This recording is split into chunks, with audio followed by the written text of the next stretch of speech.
Great. Okay, thanks.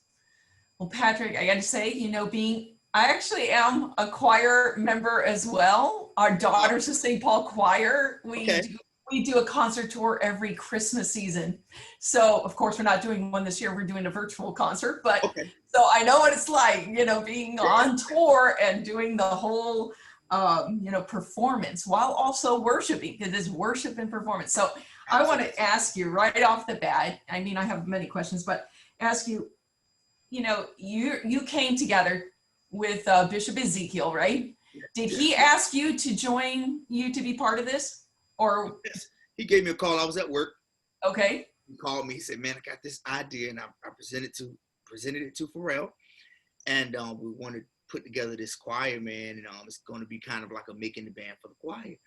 And because I grew up around them, they like family, I was like, sure, no problem, whatever you need. I didn't know it was going to blow up to this. It's just amazing. I guess, what was your first thought when he asked you to do this?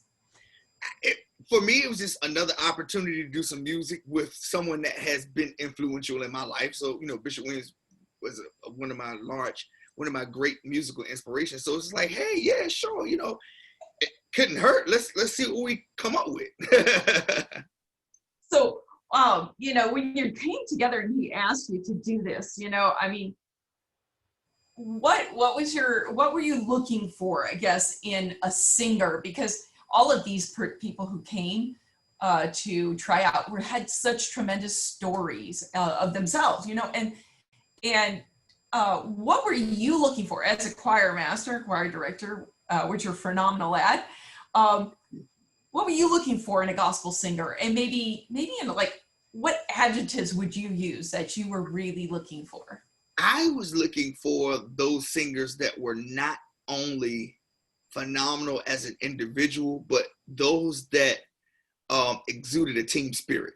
Because I knew ultimately, while everyone was auditioning on their own, I knew ultimately these voices had to blend together, and we were going to be a team. So while I listened to what they were singing, I was also watching and seeing if I could see that they would have that spirit, that willingness to actually discipline themselves and kind of, be in a choir. And that's what it was. So outside of that, we were looking for unicorns. We're looking for those singers that were exceptional, that could do things that we may not have heard often or may not have heard ever.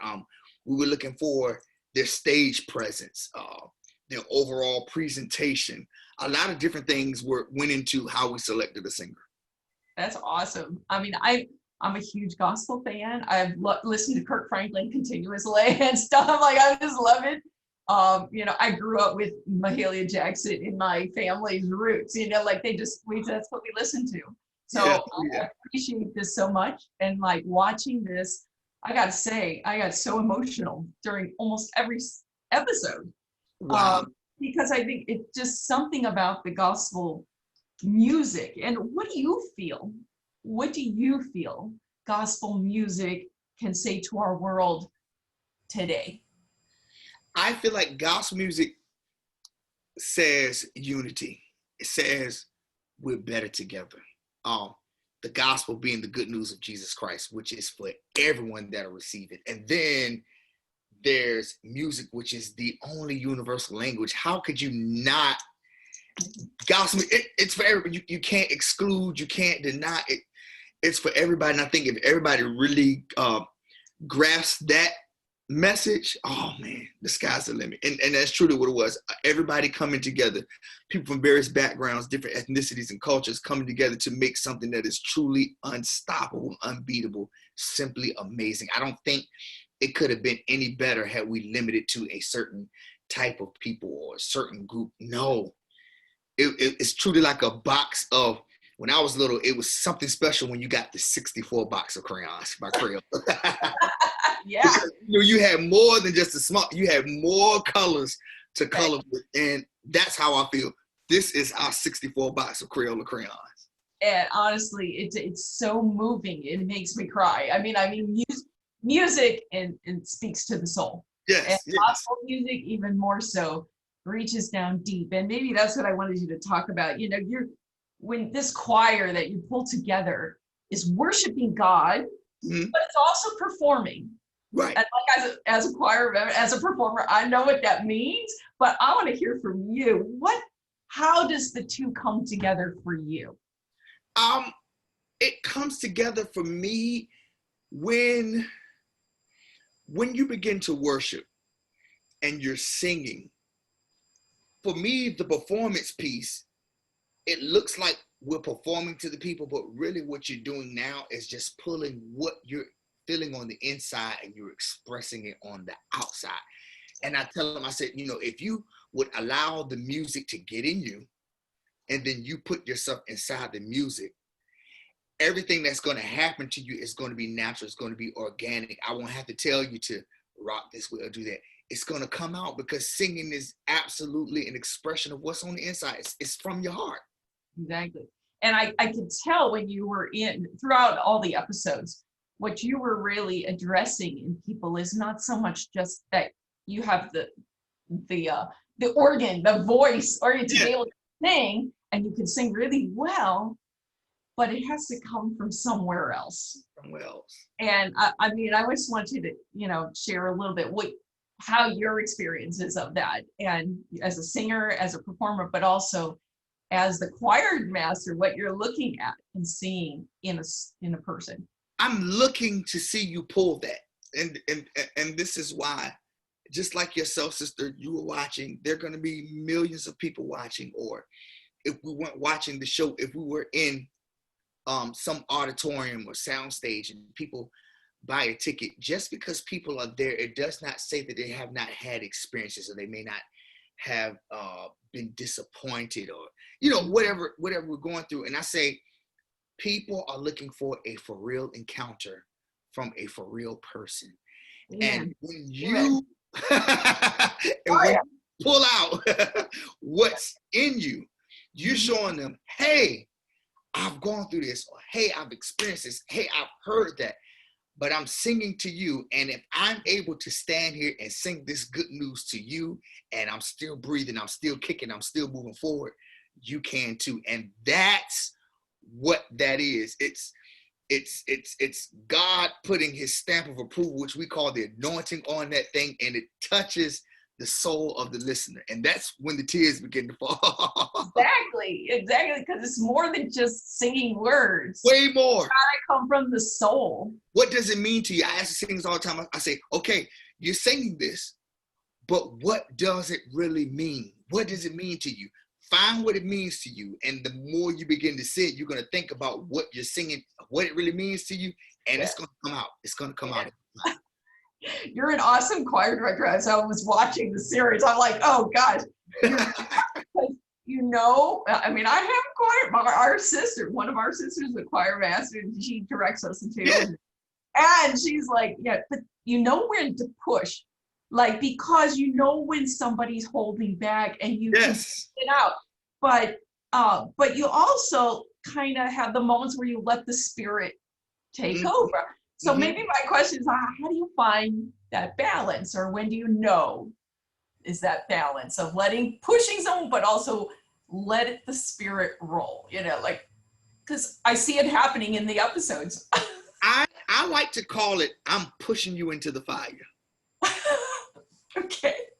At that point, we're pushing, I'm pushing, or I'm pushing, but I'm pulling. I'm pushing you, but I'm trying to pull out more out of you. It's because I'm pushing you towards where the Spirit is, and then the Spirit is going to do the work. Sometimes people are very shy, or they're apprehensive, and they're uncertain, so they just need somebody to get them there. And when they get there, you can see when it takes over. And that's when I just take my hands off, and I'm looking like, oh, all right, well, help yourself. You got it. So I call it, I'm pushing to where the fire is. Go there. And when your natural meets the supernatural.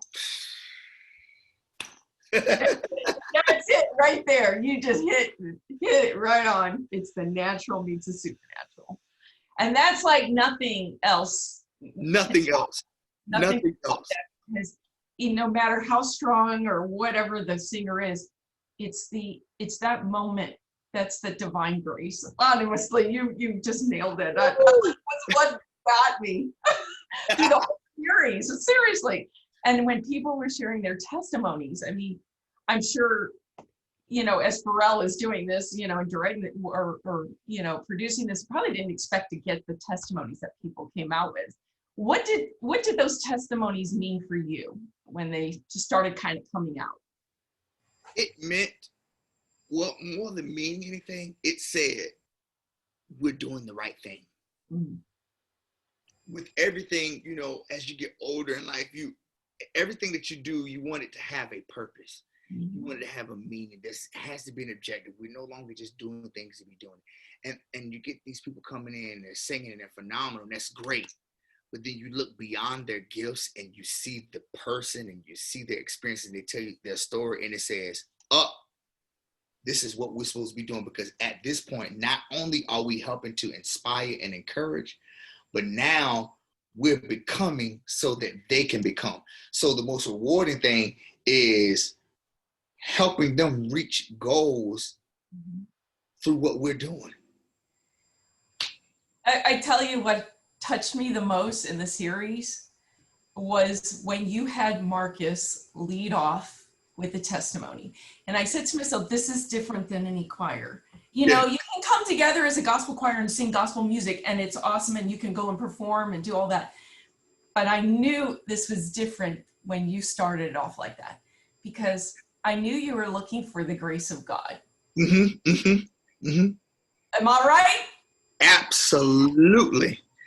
I told Marcus, I said, you're going to do this testimony first, because we want to set a precedence for what this night is going to be. I don't want somebody to sit there the whole 2 hours and wait to the end to get what they need. I want them to be able to get exactly what they need from God the minute we start. And it's going to happen because they're going to see a living testimony, a proverbial walking dead man testifying. You should not be here. Tell them your story. That's right. And people need the stories. We need stories, you know. Gosh darn it, if it's not now more than ever. Now more than ever. I mean, we need these stories. And I mean, this is I just a little share of something. When we perform and we do this concert, Christmas concert, and it's probably, you're probably like, well, what are these nuns saying? Actually, we do really crazy, fun renditions of Christmas songs. Yeah. And, you know, so everyone says to me, oh, you're like Sister Act, except we're the real Sister Act. The real Sister Act. Anyway, but it's like when you're out there, it's like, it's one thing they come to hear you perform, but it's when you tell a story or when you share about your life, that's when the music starts to have a much more powerful interaction. And I feel this series is doing this more like than anything else I've seen. Wow, thank you. And I mean, like I said, I love gospel music, but man, this touched me. And I want to ask you this question. Well, what do you hope? You know, now it's releasing at this time, and this pandemic's still going on. It's still kind of crazy in our world. What do you hope people receive from this? And from this series, you know, from the whole thing, but also from the choir itself. So what do you hope people get from this series? Besides the aspect that I shared with you earlier about us being better together, the other part is to keep going. Mm-hmm. So many of those singers could have stopped. I'm a person that never dreamed of coming this far, and there were days I wanted to give up, but had I given up, then I would not have been able to be a blessing to those singers that tried out for this choir. And so many people deal with things and they're ready to throw in the towel. But my message that I want them to get is to keep going. For every day that you keep going, you're putting yourself closer to your mark. So what do you hope? I mean, this is going out there into Netflix, which is pretty secular in most things, right? Yeah. But we're putting a little message of God out there. Right. So what do you think this is going to say to people? That God is real. Okay. Let me tell you, they're going to see that God is real. There is nothing about this show that is a put on. There was no person in the director in the background saying, hey, give me some tears. Hey, no. We're talking a vast majority of the choir never went to church. Never sang gospel music, you know, but They heard the opportunity. They wanted to sing. They wanted to audition. Cool. And they're in there. And the first rehearsal, some of them are just like, okay. But by the second and third rehearsal, it's just like, oh, really? And by the fourth rehearsal, it's like, and nobody told them to do it, sister. It was the authentic grace of God. Amen. Touching their hearts, the pneuma, his presence, his breath of life. They're going to see. That's all I can say. They're going to see. Well, you know what? It couldn't come at a more perfect time. Absolutely.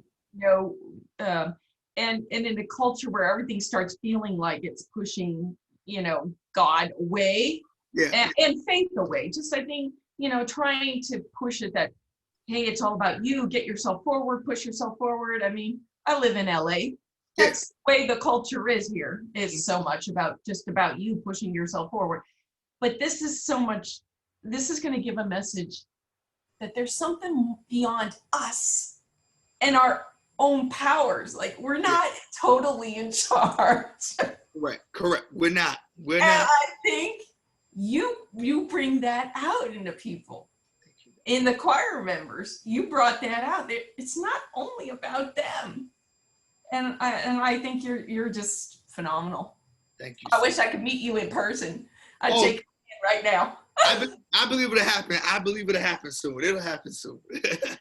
So what is your hope for the choir, going forward? I want them to keep on singing. I want them to now be able to, while we have this show, but let's come together and record some great music to release to the masses. So that when a person is not near television or near their laptop to watch the show, we can create some music that they'll be able to listen to that'll help them get through their work day, their school, whatever they're going through, they'll be able to listen and find inspiration. That's really what I want to do. Awesome. I want to make more people smile. Yes. So that's what you're in the process now of creating an album? Well, we haven't gotten down to that directly, but myself and Larry George, who is the musical director, who's one of the cast members, we get together probably once a week as it stands right now, working on different arrangements and writing tunes, just getting ready for when that time comes, which I'm certain will be very soon. Just once this pandemic, we get beyond it, and we're able to do, I believe it's going to it's going to happen. So we just be using this downtime to get ready. Preparation is everything. That's awesome. That's awesome. So you don't see that this is the end. This is just the beginning. No, this is just the beginning. Okay, cool. Do you see this series continuing? I'm hoping so. We have not been given any concrete information, but I do know the network would be very interested in doing a season 2. We're going to see how season 1 does. And if they call me back, I'm definitely all in. I'm excited. Well, I got to say, my review is not going to be anything less than glowing. So I'm going to push it out to a lot of people, in our outlets. But I just got to say, you move me. And I just pray that this touches many people, because I think we need this. We need God. The culture. And I think you brought that out just by you coming together to sing and worship and praise. And you're a beautiful person. And I just thank God for you. Thank you so much. I just sense that. So just want you to know that. And you know what? I'm going to tell you one last thing. And I know I'm talking too much because I should be asking you the questions, but you answered it all. But we're called on social media as the #media nuns, because we work. So, but we pray. Our spirituality is to pray for all those who work in media. And because you're a musician, you're a singer, we pray for all those who work in media. And especially on this series, believe me, I'm going to be remembering everybody in this series in a special way. Thank you. In our prayers. So you have a whole group of nuns praying for you. Thank you. That means everything. That was going to happen. So there you go. You got your special prayers for today. So anyway, Patrick, you're awesome. Thank you so much. I mean, is there any last thing that you want to share with me about what your expectation of this series is? I just want everybody to be inspired and to really, I'm hoping that this series will give us that last push and that last strength that we can to make it through what we're going through with this pandemic. It's like it's been one piece of bad news after the other, but I'm hoping that this is going to be truly a balm in Gilead, truly medicine to the soul. Seriously, medicine for the soul. That's it. Thank you so much. You're awesome. And like I said, this is a beautiful good news that we need to hear now. And I'm so excited that Netflix picked it up to get a wide audience, because you all deserve that, and the Lord deserves that. Yes, he does. He does. He does. So thank you so much for your time, Patrick. Thank you. Anytime. I hope we meet someday in person. I pray we do. I felt it, right? Yes, Lord, make it happen in Jesus' name. Thanks so much. Have a blessed day. You too. All right. Take care. God bless.